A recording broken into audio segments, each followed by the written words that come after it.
Hey everyone, my name is Dawn Weddle. I am the Director of Member Engagement at Midwest Business Group on Health, and I'd like to share with you a couple of different resources that are available through MBGH on the topic of hemophilia and rare diseases.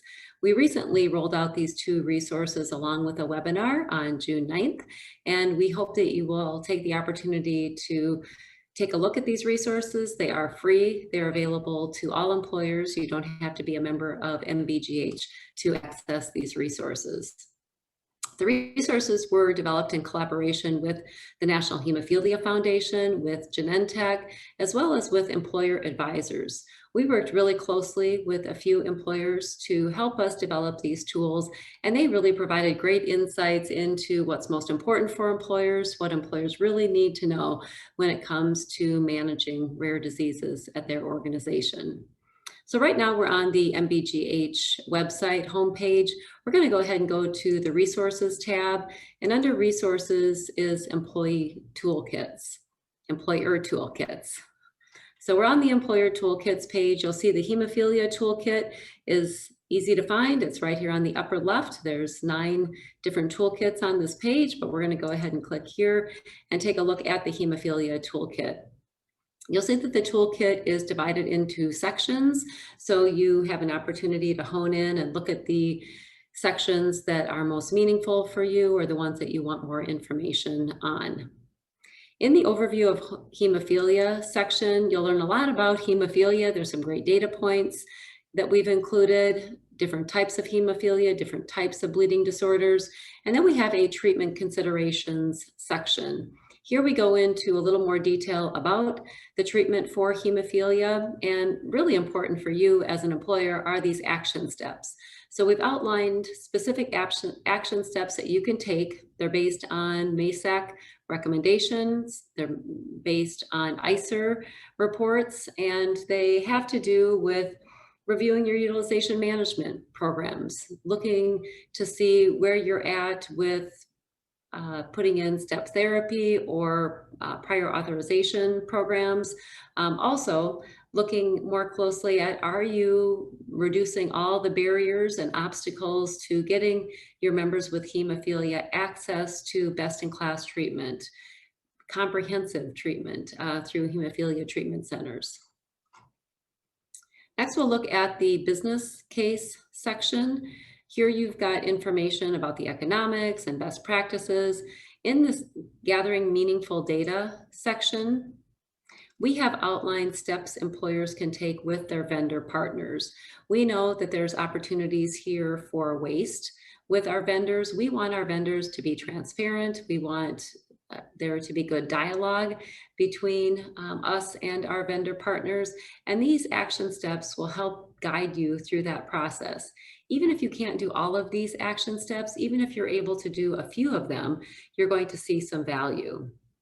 And the good news is you don't have to do it alone. We do have resources available to you. The National Hemophilia Foundation is ready and able to assist you in walking you through these different steps, working with your vendors to collect the right data, make sure that reporting requirements are in place with your vendors.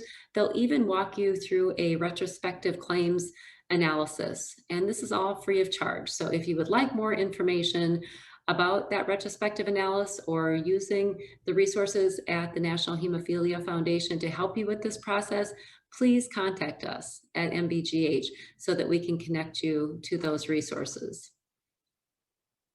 Going back to benefit plan design, this is an area where it was really helpful to have these employers on our side and on our team in helping us to develop recommendations around plan design.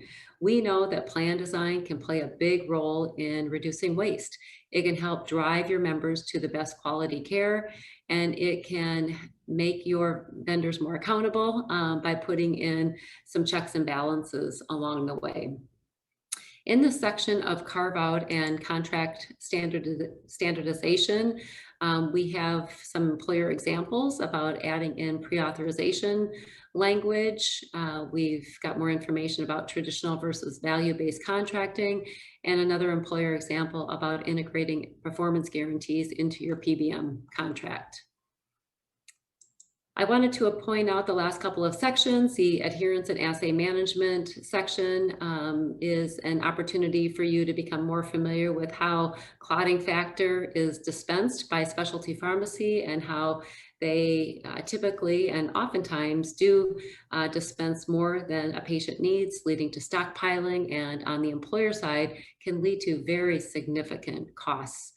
They don't have to be there. That's waste and could be taken out of your plan.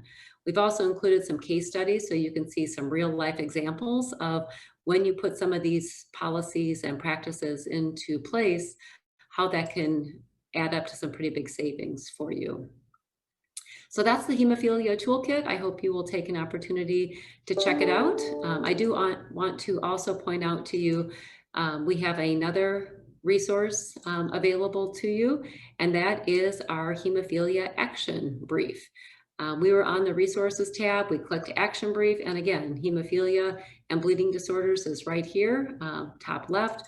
We're going to go ahead and view the brief. And this is a condensed version of everything that was in the toolkit. So if you're looking for a little bit quicker read, a high level overview, go ahead and check out this action brief. We've included in this action brief information about the economics of hemophilia, what some of those important cost drivers are for employers and the ones they need to pay attention to. We've also included these action steps. So this is a great document you can print out and just start checking them off as you have completed some of the different action steps.